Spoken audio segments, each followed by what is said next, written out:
This was the British Prime Minister explaining in a major speech why British troops need to be fighting with coalition forces in Afghanistan to stop terrorism spreading to Britain and around the world. He praised the courage of British forces fighting in Helmand and acknowledged that casualties had been high. But this was the Prime Minister's determined response to the criticism from opposition politicians at home who have accused him of not giving enough explanation to the British public about why British troops are in Afghanistan. A safer Afghanistan means a safer Britain.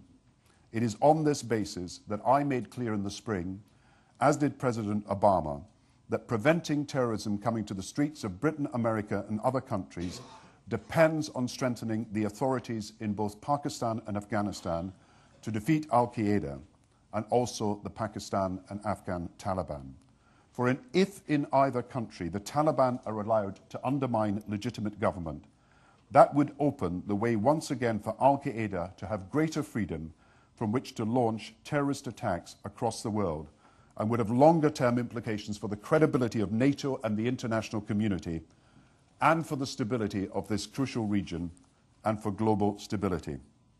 That is why our strategy, published in April, reflects an integrated approach across both countries.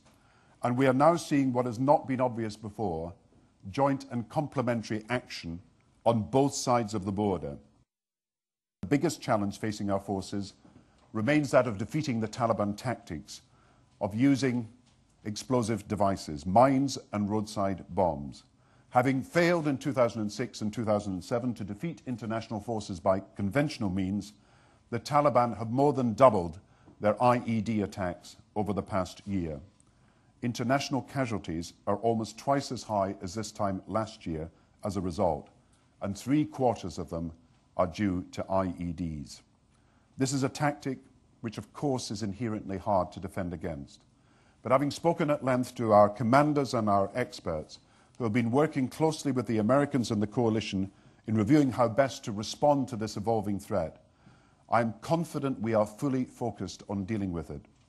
Bob Ainsworth and I are determined that in doing so, our forces will have every possible support. It requires not just new equipment, but new tactics, better surveillance, specialized troops, and offensive operations, not just one single response, but many.